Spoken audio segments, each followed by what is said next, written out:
Very good morning, students. This is Anil Kumar, and today we are going to discuss about our next chapter, "Long Walk to Freedom," which is written by Nelson Mandela. So Nelson Mandela का ये जो chapter है, इसके अंदर में आपको apartheid system के बारे में बताया जाएगा, ठीक है, और उन्होंने इस अपार्थाइड सिस्टम से किस तरह से आज़ादी पाई इसके बारे में। तो हम इसको समझने से पहले पहले ये समझ लेते हैं कि अपार्थाइड सिस्टम क्या है। अपार्थाइड सिस्टम के अंदर में बेसिकली काले और गोरों का भेदभाव हुआ करता था। तो अब इसके अंदर में क्या था कि उनके उनके बस स्टैंड, उनके काम करने के तरीके, ठीक है, वो सब गोरों से अलग हुआ करते थे। उनकी बस्ती में काले आ नहीं सकते थे। तो इस तरह का भेदभाव जो था वो उनके साथ में किया जाता था। तो इसके ख़िलाफ़ जो है वो आपके नेल्सन मंडेला ने आवाज़ उठाई।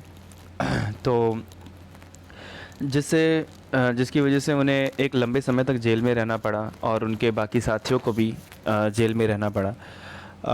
तो ये चैप्टर उसी से रिलेटेड है। जब अपार्थाइड सिस्टम से साउथ अफ्रीका आज़ाद हुआ 10 मई 1992 के अंदर में, तो उसके बाद जब उन्हें पहला प्रेसिडेंट बनाया गया साउथ अफ्रीका का, तो उस दौरान उन्होंने जो कुछ भी किया, उनकी स्पीच क्या थी, उनकी थॉट्स क्या थी, वो इससे रिलेट करता है ये chapter. So let's begin. 10th May dawned bright and clear. For the past few days, I had been pleasantly beside by dignitaries and the world leaders who were coming to pay the respect before the inauguration. The inauguration would be the largest gathering ever of the international leaders on the African soil. Actual इसके अंदर में क्या है कि वो बोलते हैं 10 मई का जो दिन था वो एकदम क्लियर था, उसकी सुबह एकदम साफ़ सुथरी थी। कुछ दिनों से मतलब दुनिया के बहुत सारे लीडर्स, राजनेता जो थे वो आ रहे थे और मैं उनसे घिरा हुआ था। वो क्यों आ रहे थे? क्योंकि साउथ अफ्रीका एक नया डेमोक्रेटिक नेशन बनने जा रहा था, तो वो अपनी पॉलिसीज़ के लिए, अपने समझौतों के लिए आ रहे थे। तो उनसे वो घिरे हुए थे और वो एक रिस्पेक्ट देने भी आए थे कि आपका नेशन जो है वो डेमोक्रेटिक हो रहा है उद्घाटन से पहले। सो जो उद्घाटन था वो आज तक का सबसे बड़ा, साउथ अफ्रीकन सॉइल के ऊपर में सबसे बड़ा, इंटरनेशनल लीडर्स के साथ में सबसे बड़ा उद्घाटन होने वाला था। So let's begin the further second paragraph.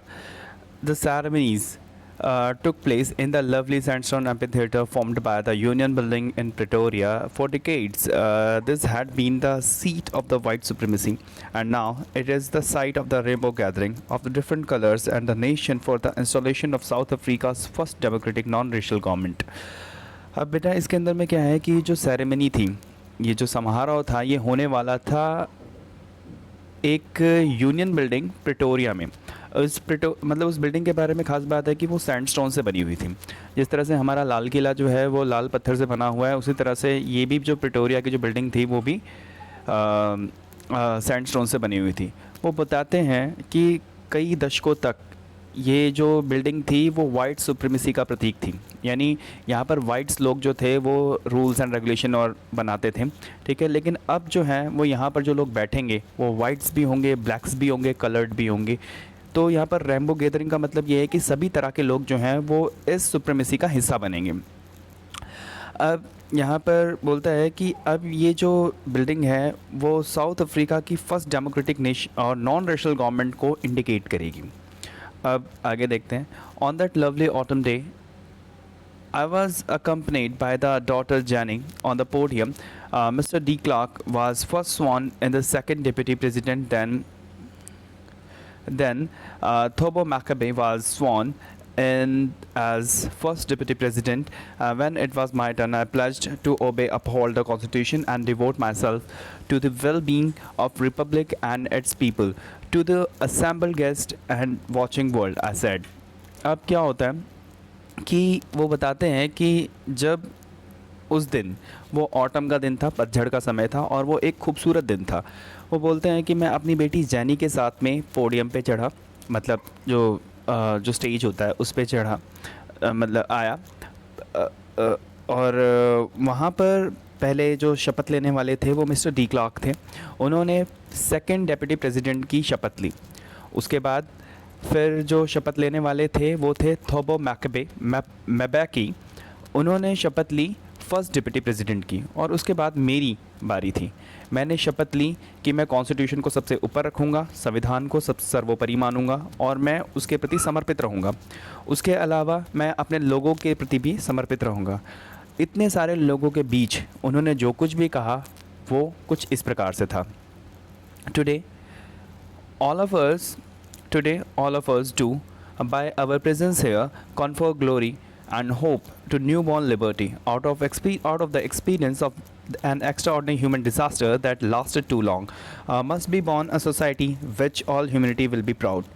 बोलते हैं आज हम सब यहाँ पर हैं। यह आज हमारा देश जो है वो एक नई आज़ादी की तरफ है।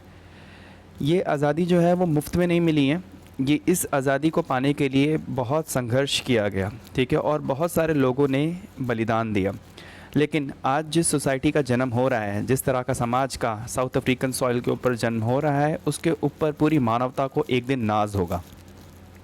वो ये बोलते हैं, आगे कहते हैं, we who were outlaws not so long ago have today been given a rare privilege to be host to the nations of the world in our own soil. We thank all of our distinguished international guests for having come take position with the people of our country of what is, after all, a common victory for justice, for peace, for human dignity। बोलता है, वो बताते हैं आगे कि एक लंबे समय तक हम दुनिया के पॉलिसीज़ से पिछड़े रहे। मतलब जिस देश के अंदर में भेदभाव होता है, जिस देश के अंदर में सिविल वॉर जैसी कंडीशन होती है, मारधाड़ की स्थिति होती है, वहाँ पर जो दूसरे देश के लोग जो हैं वो इन्वेस्टमेंट करने से, उनके साथ में समझौते करने से हिचकिचाते हैं।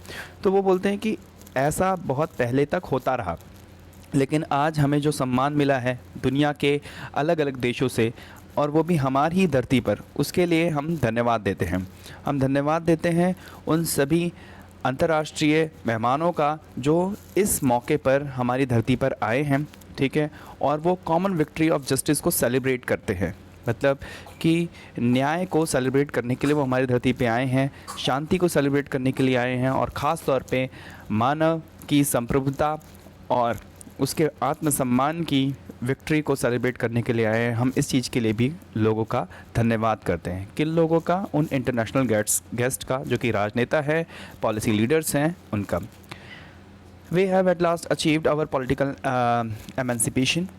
We pledged our self to liberate all our people from the continuing bondage of poverty, deprivation, suffering, gender and other discrimination। हमने अपना पॉलिटिकल एमेंसिपेशन मिल गया, जो मतलब हमें जो अपनी राजनीतिक इच्छा थी वो हमें मिल गई है। राजनीतिक इच्छा क्या थी कि वाइट्स एंड ब्लैक्स के बीच में समान भेदभाव, मतलब समान बर्ताव हो, ठीक है, तो वो तो हमें मिल गया है। लेकिन अब हम शपथ लेते हैं कि हम अपने सभी लोगों को आज़ाद करेंगे। किससे? बॉन्डेज ऑफ पॉवर्टी, गरीबी से आज़ाद करेंगे। डिप्राइवेशन, ठीक है, डिप्राइवेशन बेसिकली होता है कि राइटफुल बेनिफिट प्रोवाइड करेंगे जो उन्हें चाहिए। सफरिंग ऑफ जेंडर, मतलब स्त्री और पुरुष के मध्य जो भेदभाव होता है उससे आज़ादी दिलाएंगे। Never and never never never and never again shall it be that this beautiful land will again experience the oppression of one by another.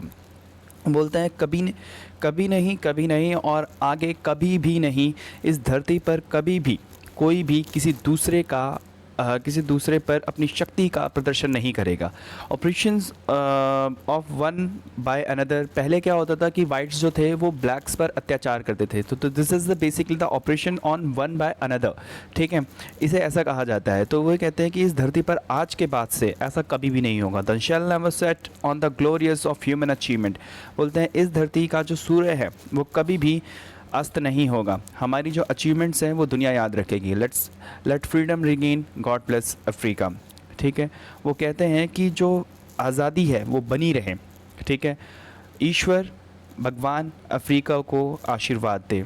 So this is the first part of Long Walk for Freedom, and below there is oral comprehension check that you need to do in your copies. Student, this is Anil Kumar signing off. Bye bye.